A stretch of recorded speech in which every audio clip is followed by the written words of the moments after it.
Fala pessoal, tudo bem? Aqui é o professor Fábio Dutra, sou professor de Direito Tributário, sou também auditor fiscal da Receita Federal, fui aprovado no concurso da Receita Federal e hoje eu quero passar para você um pouco sobre como estudar a disciplina Legislação Tributária. Vou te dar algumas orientações importantes, vou te mostrar aí a quantidade de assuntos que você precisa estudar e no final eu vou te dar a oportunidade de dar o próximo passo para você que está começando a estudar agora essa disciplina ou para você que de repente está patinando, está precisando de um empurrão aí para ter uma alavancada no seu desempenho, tá? Então, o primeiro ponto que eu gostaria de falar com vocês é o seguinte: essa disciplina é uma disciplina que envolve assuntos específicos do concurso da Receita Federal, tá? Concurso da Receita Federal, tanto para cargos de auditor fiscal, para o cargo de analista tributário, envolve conteúdo específico. É uma disciplina difícil, tá? Envolve temas complexos, muita norma, mas cai no concurso da Receita Federal e você precisa ter cuidado com esse conteúdo, tá? A disciplina Legislação Tributária Federal, ela tem a menor média entre os candidatos aprovados. O que é isso? Se você pegar ali a lista das pessoas que foram aprovadas e a nota que cada um tirou nessa disciplina, você vai fazer uma média entre essas notas, você vai verificar que as pessoas tiraram uma média muito baixa. A média é 50%, 52%, tá? Então é muito pouco, gente. É muito pouco. Isso aqui cria um diferencial para você se sobressair se você estudar da forma correta, tá? E é sobre isso que a gente vai falar hoje. Existem muitos detalhes a serem memorizados. Vou falar com você hoje sobre como você vai fazer para memorizar melhor isso aqui com mais facilidade, tá? E, claro, a gente ainda se depara com uma outra dificuldade, que é a escassez de questões de provas anteriores, porque é uma disciplina que praticamente só cai no concurso da Receita Federal, com essa forma de abordagem, tá? E o concurso da Receita Federal já está há anos sem ocorrer, está se aproximando, claro, mas está há anos sem ocorrer, e você que está estudando precisa, é algo básico, gente, trabalhar as questões de provas anteriores para você ter uma percepção daquilo que você está estudando na teoria e entender como é cobrado na prática, tá? E além disso, a gente trata de assuntos que têm alterações legislativas, reforma tributária, essas questões que acabam impactando e você precisa ter um norte para saber aí, pô, peraí, o que foi alterado? Será que eu estou estudando pelo material mais atualizado? Isso é muito importante, tá? Muito importante, para você não perder tempo estudando da forma errada. E quando a gente fala dessa disciplina, eu vou aqui desmembrar com você o que foi cobrado no último concurso da Receita Federal. Basicamente, a gente tem a cobrança de imposto de renda, noções gerais. Depois a gente entra no imposto de renda das pessoas físicas, né, o IRPF, da declaração de imposto, né? Depois a gente tem o imposto de renda das pessoas jurídicas, IRPJ, tá? Aquele que é empresa puro lucro, paga imposto de renda. E por fim, a gente tem o IPI, que é o Imposto sobre Produtos Industrializados, tá? Sobre o imposto de renda, a gente tem essa cobrança básica aqui, tá? A gente fala básico, mas é algo difícil, tá? São vários detalhes para você memorizar, as regras que estão na Constituição Federal, no Código Tributário Nacional, e se talvez isso parece um pouco estranho para você, tá? Saiba que você vai precisar lidar com isso para chegar dentro do concurso da Receita Federal. Ganhar aí mais de 20 mil reais por mês não é algo tão simples assim, mas eu vou te ajudar, eu vou tornar essa missão aí mais simplificada possível, tá? Fique até o final desse vídeo para você entender do que eu estou falando, tá? Para você entender as dicas, porque ao longo do vídeo eu vou te dar algumas dicas, vou trazer um pouco de conteúdo para você ter uma ideia aí de como que a gente tem que abordar esses assuntos para facilitar a compreensão, tá? Mas a gente tem esse assunto aqui, imposto de renda. Depois vem o imposto de renda das pessoas físicas. Aí são vários assuntos, né? Quem já tem um contato com declaração de imposto de renda vai se lembrar de algumas coisas aqui, tá? Vai se lembrar, por exemplo, tá? Do recolho do carnê-leão, tá? Vai se lembrar da incidência do imposto de renda, dos responsáveis, quem são os contribuintes, tá? Vai se lembrar de período de apuração, deduções, ó. Isso aqui é muito comum, tá? Quais são as parcelas dedutíveis do imposto de renda, tá? Aí, basicamente, o que é cobrado na prática sobre isso? Se você fosse estudar agora para o concurso da Receita Federal, Eu diria, leia o Regulamento do Imposto de Renda, artigo 1º ao artigo 157. E Instrução Normativa da Receita Federal, número 1500 de 2014. Você vai perceber que só aqui, só nessa parte de imposto de renda, tem muito conteúdo para estudar, tá? Mas fica aí, não se desespere que eu vou te dar as orientações, tá bom? Vamos lá. Aí a gente tem aqui a questão das pessoas jurídicas, tributação das pessoas jurídicas. Aqui a gente fala de ganhos de capital, tá? Base de cálculo, fala também daquilo que você já ouviu falar, lucro real, lucro presumido, lucro arbitrado, que é algo muito comum na questão das empresas, né? Trata também de assuntos bem complexos, tá, gente? Como preço de transferência, tá? Investimento em coligadas e controladas, avaliadas aí pelo método de equivalência patrimonial ou método do patrimônio líquido, tá? Temos também aí, ó, isenções, reduções, tributação na fonte. E temos ainda a cobrança das operações financeiras. Como que ocorre a cobrança do imposto de renda sobre fundo de investimentos imobiliários? Como é que funciona as isenções? Como é que funciona a tributação dos investimentos em ações, por exemplo, tá? Em fundos de investimento. E aí, como que funciona isso? Tudo isso está sendo cobrado no edital da Receita Federal. E quando a gente fala do imposto de renda da pessoa jurídica, a gente tem a cobrança aqui do artigo 158 ao 676, tá? 676. Temos ainda o 677 ao 889, tá? Livro 3. Temos uma parte de cobrança do livro 4, porque, olha, o regulamento do imposto de renda, ele é dividido em livros, tá? Por isso que eu estou falando uma parte do livro, o livro tal, ele é dividido em livros, é como se fosse um regulamento com vários livros mesmo em uma prateleira, tá? E temos ainda a Instrução Normativa 1585, que trata de operações financeiras. São vários detalhes ali também, tá? É fato que a legislação federal não é fácil de ser estudada, né, gente? É algo difícil mesmo. Mas vamos aqui para você prestar atenção. Instrução Normativa da Receita Federal 1312 de 2012, 1700 de 2017, temos alguns trechos ali também. Essa aqui trata do imposto de renda, essa aqui trata dos preços de transferência. São assuntos bem comuns mesmo, alguns assuntos bem comuns, outros a base que você tem do dia a dia não é suficiente para responder. Então, qual que é a orientação? No mínimo que você leia isso aqui que eu estou te falando, mas tem várias outras dicas que eu posso te dar e vou te dar hoje para te ajudar nessa preparação. Além do imposto de renda, pessoa física, pessoa jurídica, enfim, cobra-se também o IPI. Tá? E dentro do IPI várias questões, né? Conceito de industrialização, exclusões desse conceito, contribuintes, responsáveis, estabelecimentos industriais, enfim, vários conceitos mesmo, né? Base de cálculo, regimes fiscais, tá? Majoração do tributo, do imposto, né? Lançamento, selos de controle, aqueles selos que vão nos cigarros, também é estudado aqui, bebidas, o sistema aí, a cobrança do IPI no sistema de industrialização por encomenda, tá? Enfim, em relação ao IPI, a gente tem o decreto 7212 de 2010, regulamento do IPI, conhecido por nós como RIP, né? E aqui a gente também tem uma infinidade de conteúdo para estudar, mas eu vou te ajudar também, tá? Olha só, o regulamento do IPI tem 617 artigos. O regulamento do imposto de renda, 1050 artigos.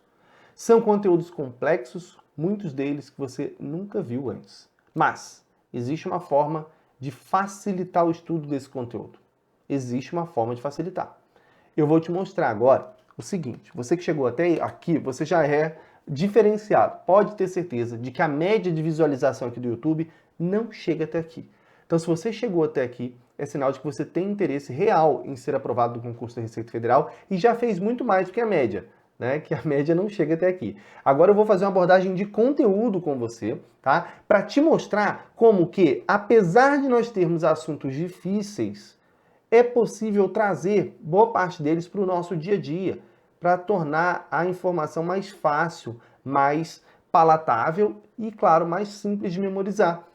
Esse é o nosso objetivo aqui. Eu ministro aulas de legislação tributária há vários anos, galera. Vários anos, tá? E não é de ontem que eu comecei a falar isso aqui, então a gente tenha uma experiência para trazer você para a realidade, para algo que facilita o seu estudo, tá? Então preste atenção aqui.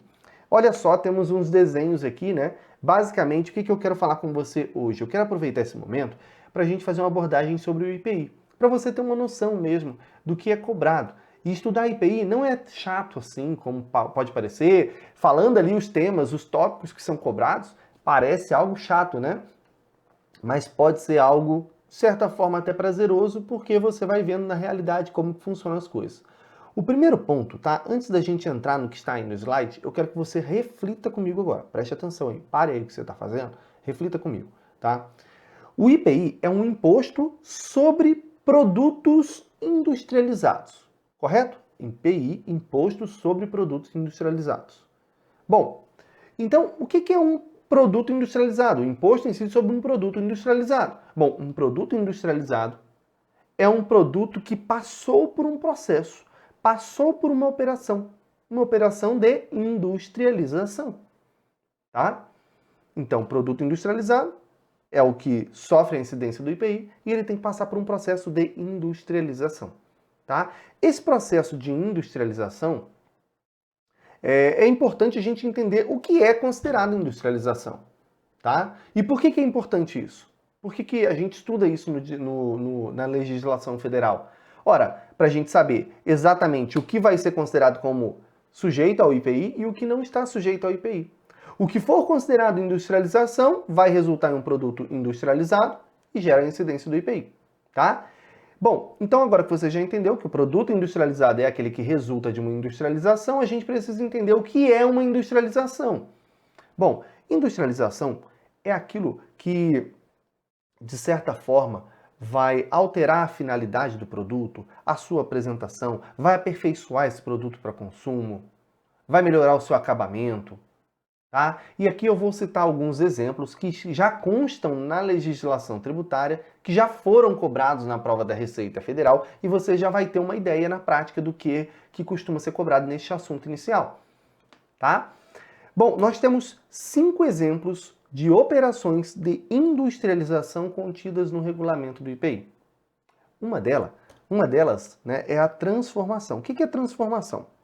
É a que é exercida, uma operação que é exercida entre matérias-primas, produtos intermediários e que importe na obtenção de uma espécie nova. Veja lá, se você estivesse lendo o regulamento, eu disse para você, uma forma de você estudar é ler o regulamento, não é? Você lendo o regulamento, você vai ter bagagem para fazer a prova. Tá, mas ler o regulamento é muito difícil, porque se eu falasse para você ler isso aqui e dizer para mim que isso é transformação, ficaria confuso para você. Mas agora, eu te dando um exemplo de que a fabricação de um picolé, como está na imagem, é uma transformação, é a mistura de matérias-primas e que vai formar um picolé, e o picolé está sujeito ao IPI, porque o picolé é considerado um produto industrializado, da mesma forma o sorvete, da mesma forma o chocolate, tá?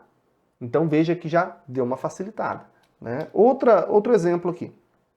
Operação que importa em modificar, aperfeiçoar ou alterar qualquer forma, alterar o funcionamento, a utilização, o acabamento, a aparência do produto, ou seja, melhorar aquele produto, aprimorar aquele produto. A gente fala a operação que é o considerado como beneficiamento. Aqui a gente tem como exemplo o beneficiamento de azeite, preparação de azeite, certo? Então tudo aquilo que melhora um produto é industrialização também, não é apenas a criação de um novo produto. Vou te dar mais um exemplo aqui. A montagem. Montagem é o quê? A operação que reúne produtos, peças, partes para resultar em um novo produto ou uma unidade autônoma. Então a gente pega uma roda, pega o quadro ali e monta uma bicicleta. O selim, né, o freio e tal, monta uma bicicleta. Bom, essa operação é uma operação de montagem. Veja que não está criando um novo produto, tá? Não necessariamente, tá? Mas o que nós temos aqui é a reunião de peças. A roda sozinha é uma roda, ela já é um produto. Agora, quando a gente pega uma bicicleta, é um novo produto. A reunião das peças, ou talvez até mesmo de produtos prontos, forma um novo produto, tá? Então isso é uma operação de montagem. Retificando, então, nós temos a criação de um novo produto pela soma de peças, pela soma de partes, tá? Bom, vamos lá. Mais uma questão interessante aqui que talvez você nunca imaginasse que era uma industrialização. A operação que importa em alterar a apresentação do produto pela colocação de uma embalagem, ainda que em substituição do original, salvo quando essa embalagem seja colocada seja destinada apenas ao transporte da mercadoria. Isso aqui é uma operação conhecida como acondicionamento ou reacondicionamento. Vamos lá. Digamos que você tenha uma fábrica não, digamos que você monte uma empresa para fazer o seguinte: você compra salgadinho, tá? Um exemplo, né? Você compra salgadinho de uma empresa, tá? E vem ali em fardos de 20 quilos, sei lá, fardos bem grandes. E aí o que você faz? Você simplesmente pega, prepara uma embalagem top, uma embalagem bem bacana mesmo, que promova aquele produto, que realmente estimule o seu consumo, a sua compra, e aí você pega simplesmente aquele produto que você comprou em grandes fardos e recoloca numa embalagem que chama mais atenção, uma embalagem do tamanho normalmente vendido ao consumidor. Uma embalagem promocional que promova o produto, tá? Isso é industrialização? Sim. Veja, quem fabricou o produto lá atrás também gerou uma industrialização, porque ele misturou a matéria-prima, o sal, misturou o tempero, misturou a farinha de milho, sei lá, e formou aquele salgadinho, né? Agora, você que está simplesmente trocando de embalagem, está gerando uma nova industrialização. Como assim, professor? Significa então que o IPI ele é pago várias vezes? Sim. Ele é um imposto conhecido como plurifásico. Já ouviu falar sobre isso? Imposto plurifásico. Ele incide várias vezes ao longo da etapa de industrialização. Quando a gente pensou no caso da bicicleta, a gente pensou assim, bom, mas espera aí, quem produziu a roda da bicicleta, a borracha do pneu, foi uma industrialização. Quem montou a roda, outra industrialização. Quem montou a bicicleta, mais uma industrialização. Então a gente tem que entender que ele incide várias vezes mesmo. E é por isso que a nossa Constituição Federal determina que ele seja não cumulativo. Ou seja, o que o fabricante do salgadinho, quem misturou a matéria-prima lá, quem fez a transformação, né? A gente aprendeu, pagou de IPI, a sua empresa que está apenas trocando de embalagem, vai abater aquele valor. Aquilo ali é o que se chama de crédito de IPI. Então, na hora de você recolher o seu IPI, você vai abater aquilo que a indústria que te vendeu já pagou. Você vai pagar só a diferença. Essa é uma regra aplicável ao IPI. Também é aplicável ao ICMS. Mas os nossos olhares agora estão no IPI. Preste atenção comigo aqui. Ele falou um detalhe interessante. Ele falou que a única exceção é quando a embalagem se destinar apenas ao transporte da mercadoria. Então, colocar a embalagem apenas para transportar mercadoria, aí não é operação de industrialização. Tá bom? Ok, temos mais um exemplo aqui. A operação exercida sobre produto usado ou parte remanescente, tá? Parte remanescente de um produto deteriorado, inutilizado, renovando esse produto ou restaurando para consumo, para utilização. Preste atenção aqui. Você sabia disso? Que a restauração de um produto, o conserto de um produto é industrialização? É isso mesmo. Bom, Fábio, então quer dizer que qualquer operação de restauração do produto é industrialização? Não. Por quê, gente? Por quê? Porque isso que a gente acabou de ver aqui, essas 5 operações, nós já vimos 5. Preste atenção, você nem percebeu o tempo passar e já foram 5 operações. Essa é a ideia das nossas aulas. Essa é a ideia. É transformar algo que é abstrato para você em algo bem mais simples para você entender. Transformar uma disciplina que trata de assuntos que você nunca tenha ouvido falar em algo mais palatável. Esse é o objetivo. Mas vamos lá. Então, nem toda restauração é caracterizada como industrialização? Exatamente. Por quê? Porque nós temos, dentro do próprio regulamento do IPI, algumas situações que foram excluídas do conceito de industrialização. Quer um exemplo? Eu vou te dar alguns exemplos daqui a pouco, tá? Mas eu já vou antecipar para você. Quando você, isso aqui, essa operação aqui, dependendo da situação, ela é industrialização. Você deve estar percebendo, isso aqui é um toner de uma impressora laser, tá? Dependendo da operação, ela é industrialização. Dependendo da operação, ela não é considerada industrialização. Quando você pega a sua impressora, não sei se você tem impressora aí na sua casa. Quando você pega a sua impressora, pode ser também o jato de tinta, né, o cartucho, e vai mandar para a empresa, para ela reabastecer, para ela restaurar o produto para você ali, de repente trocar aquele cilindro do toner, né, que está ali de azul. Então, essa operação, como você não vai comercializar esse produto, e a empresa está apenas restaurando para você, para o seu consumo, isso foi excluído de industrialização. Fábio, então eu preciso memorizar? Sim, mas não é agora o momento. Tá? Aqui eu estou apenas expondo para você o quão é interessante estudar essa disciplina, que a gente consegue ver exemplos bem práticos. Tá? Lembra quando a gente falou da embalagem? Que a embalagem, quando ela tem por objetivo promover o produto, é industrialização? Aí existe um outro dispositivo no regulamento IPI que fala assim, ó, quando a incidência do imposto estiver condicionada à forma da embalagem do produto, tá? Ou seja, a incidência está condicionada à forma daquela embalagem. Neste caso, vai se considerar como embalagem de acondicionamento para transporte a que se destina principalmente a tal fim. Tá? Ou seja, quando a incidência do imposto está condicionada àquela operação de acondicionamento. Aí a gente vai entender que transporte é aquela embalagem que tem a finalidade principal apenas promover ali o transporte daquela mercadoria. E acondicionamento de apresentação, o que não estiver compreendido. Bom, o que isso aqui é importante para entender? Tá?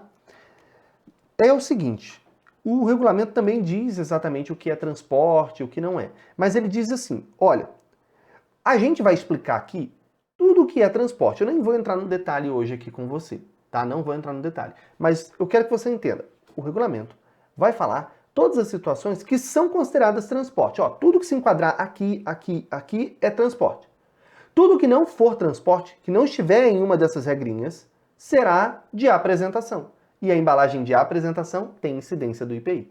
Beleza? Então ele cria uma regra para dizer assim, olha, você vai verificar toda vez que você reembalar um produto, se esta reembalagem se enquadra nessas questões aqui, nesses pontos de embalagem para transporte. O que não se enquadrar aqui é industrialização e tem que pagar o IPI. Tá bom? Veja aqui comigo. Aí ele fala, ó, o que é embalagem de transporte? Aí ele fala, ó, o que for colocado, eu vou ampliar aqui para você. O que for colocado em caixa, caixote, engradado, barricas, latas, tambores, sacos. Ele vai dando vários exemplos, né? E ele diz, olha, vamos grifar? Sem acabamento, rotulagem de função promocional, que não objetive valorizar o produto em razão da qualidade do material, da perfeição de seu acabamento, da sua utilidade, que tenha capacidade acima de 20 quilos ou superior, não necessariamente 20 quilos, tá, gente? Ou superior àquela que o produto é comumente vendido no varejo. Ou seja, se for uma embalagem bem maior já que o do varejo, ainda que não seja 20 quilos, pode ser às vezes 5 quilos, 3 quilos, porque no varejo é vendido por gramas. Enfim, né, já é considerado embalagem de transporte. E o que não se enquadrar na embalagem de transporte incide IPI, tá? Embalagem de transporte não incide IPI. Embalagem que não seja de transporte incide IPI. Agora, veja comigo uma questão que caiu. Sabe o que significa isso aqui? Que é uma questão que foi cobrada na prova de analista tributário da Receita Federal. A gente fica pensando, nossa, mas vão cobrar assuntos que eu não vou conseguir acertar na hora da prova. Consegue sim.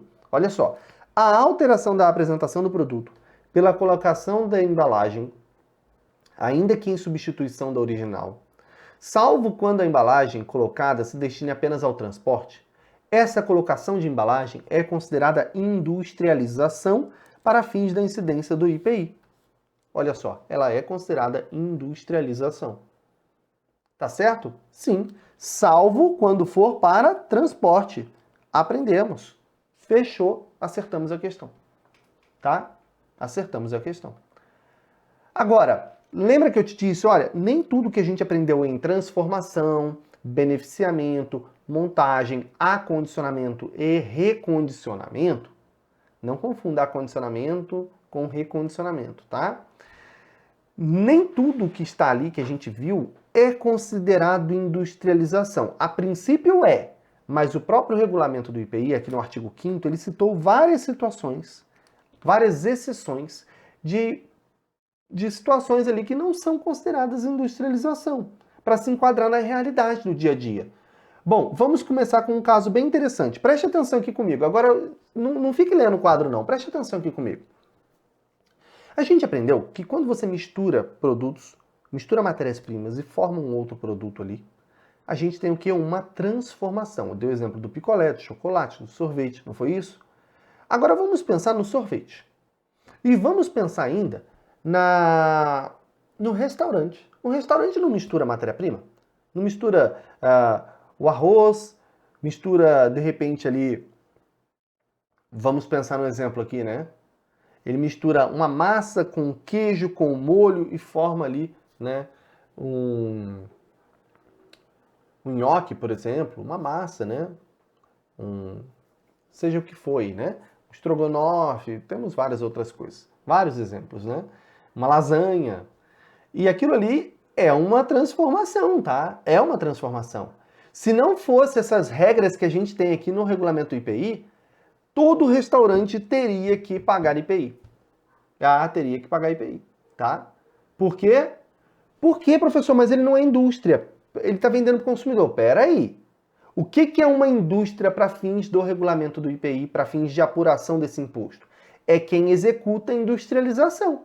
Se for considerada industrialização a lasanha, vai ter que pagar IPI. Entendeu a ideia? Então, o que a gente está falando aqui, olha a exceção. O preparo de produtos alimentares não acondicionados em embalagem de apresentação. Não é considerado industrialização. Ou seja, ele deixou bem claro, não está acondicionado em embalagem de apresentação. É aquela marmitex que você vai buscar lá no restaurante, ou o seu prato que você faz lá na balança, num restaurante por peso, self-service, ou à la carte, aquilo ali não é considerado industrialização. Seja para aquela dona de casa, para aquela senhora que faz lá as suas marmitex para vender, ó, na residência do preparador, seja no restaurante, seja em um bar, seja na sorveteria, tá? Numa padaria, na quitanda, enfim. Desde que o produto se destine à venda direta ao consumidor. Desde que não seja uma venda por atacado. O mesmo raciocínio vale para aquelas situações em que uma fábrica grande coloca dentro da sua estrutura uma cozinha industrial para fornecer alimento para os seus funcionários. Tá? Cozinha industrial, quando destinada à venda direta às pessoas jurídicas e a outras entidades, para consumo de seus funcionários, empregados ou dirigentes. Interessante, né?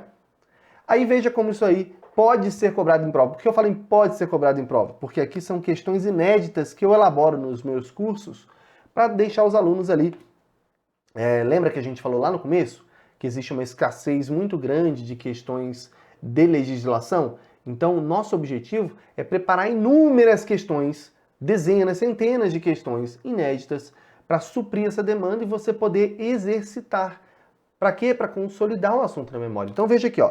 Não se considera industrialização o preparo de produtos alimentares que não estejam acondicionados em embalagem de apresentação, desde que a operação seja realizada na residência. Certo ou errado? Errado. Cuidado, cuidado. Quando ele fala desde que, preste atenção, isso aqui é uma pegadinha comum em prova de concurso, ó. Desde que, ele quer dizer assim, ó, somente vai ser excluído do conceito de industrialização se houver a operação na residência do preparador, daquela senhora que fabrica lá a marmitex, que faz a marmitex. Bom, não é isso. A gente falou da sorveteria, falamos dos restaurantes, falamos dos bares, tá? Então não é apenas para a residência do preparador. Detalhe, né? É o detalhe, mas é por isso que a gente faz essa contextualização com o dia a dia, para facilitar a memorização, porque eu sei que não é fácil. Eu já passei por isso. Eu fiz a prova da Receita Federal, eu fui aprovado no concurso da Receita Federal, então eu sei do que eu estou falando, tá? E eu ministro aulas aí há anos, né? A gente sabe até que tipo de pegadinha que a banca costuma organizar, tá? Aí eu dei como exemplo aqui a Marmitex, tá? Excelente, gente? Então, vamos lá, olha só. Olha só. Qual que é a melhor forma de memorizar? Vocês tiveram aqui uma noção do que a gente falou de conteúdo. Uma noção básica, tá? Qual que é a melhor forma de memorizar isso? Primeiro ponto, incluindo exemplos práticos do dia a dia sempre que possível. É o que nós fizemos hoje aqui, é o que eu sempre faço para ajudar os alunos, tá? E fazer uma leitura constante dos dispositivos mais importantes. Você não vai conseguir ler tudo, mas existem aqueles mais importantes. Você sabe quais são? Eu posso te ajudar nisso, tá? Para você não se esquecer, você tem que ter uma rotina de leitura, tá? Você tem que estar com um contato, ter um contato constante com isso aí. Não confie na sua memória de longo prazo, ler uma vez e nunca mais ler. Isso é técnica de estudo, tá? Eu, como mentor, como professor, eu sei muito bem do que eu estou falando. E como servidor público já aprovado no concurso, né? Sou concurseiro também. Resolvendo muitas questões. Se você fizer a leitura, se você tiver exemplos práticos e se você resolver muitas questões para massificar o conteúdo na memória, dá certo, tem evolução. Só que nós não temos muitas questões dessa disciplina. E ainda que tenha, você precisa de questões comentadas, porque não basta olhar o gabarito. É importante você ter um comentário para te ajudar, tá? Então, se você chegou aqui, eu quero te oferecer agora, tá? Uma oportunidade. A oportunidade, presta atenção, se você chegou até aqui, não fecha o vídeo. Deixa eu te falar. Eu quero te dar a oportunidade de estudar pelo meu curso de questões comentadas de legislação tributária. Um curso integralmente dedicado para o concurso da Receita Federal. Um curso exclusivo, preparado para o concurso da Receita Federal. Não tem aproveitamento aqui, não. É concurso da Receita Federal, é foco, tá? Veja aí a capa do curso. Serão mais de 300 questões comentadas. Eu vou comentando essas questões ao vivo com os alunos e depois coloco na plataforma, tá? Dependendo de quando você entrar neste curso, eu não sei em que momento você está assistindo, você vai poder ter acesso a todas as aulas, ou, se você não tiver acesso a todas as aulas imediatamente, você tem a oportunidade também de participar ao vivo, conforme eu vou gravando, tá? Isso é interessante. Presta atenção, a maior parte das aulas serão gravadas e uma parte delas também será ao vivo, tá? Comentário em vídeo, conforme a gente comentou aqui, conforme a gente resolveu as questões, e por escrito. Você teve uma ideia hoje do que é o curso, né? Percebeu aí a ideia, o nível que a gente vai abordar. Explicação teórica dos temas mais difíceis. A prioridade é comentar questões. Sempre tem gente que me pergunta, mas tem teoria também? Tem, porque a gente vai comentar questões e nos temas mais difíceis faremos uma abordagem teórica com vocês. Dando exemplos, ajudando, tá? O curso também tem um fórum de dúvidas. Ah, fiquei com dúvida em um assunto. Fábio, como que eu faço? Tem fórum de dúvida também para te ajudar, tá? E além disso, a cada aula eu vou te dar a indicação dos dispositivos mais importantes para a sua leitura. Lembra que eu te falei? Presta atenção aqui, ó. Exemplos práticos nós vamos trabalhar. Leitura constante dos principais dispositivos, eu vou te dizer quais são eles e resolver muitas questões. Isso nós faremos aqui.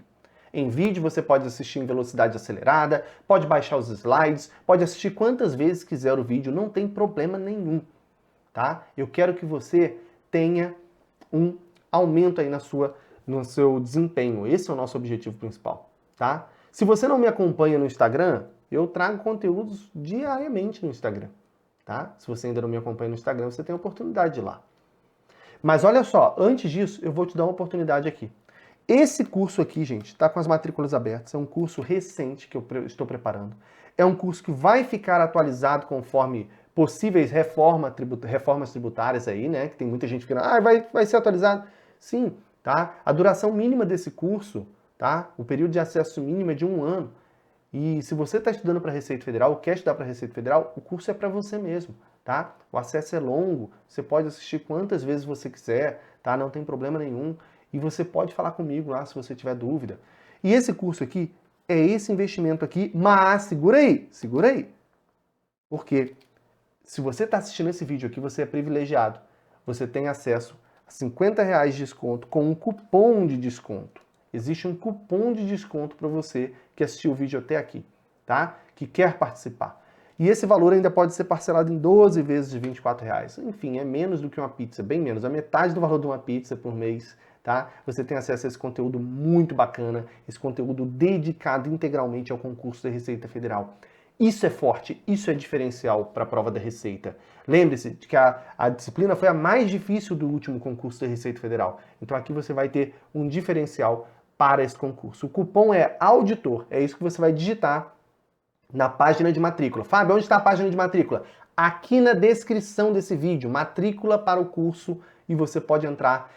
Por quanto tempo vai ficar esse cupom? Não sei ainda. Então deixa eu te falar um recado rápido. Se você ficou até aqui, ouça o recado, tá?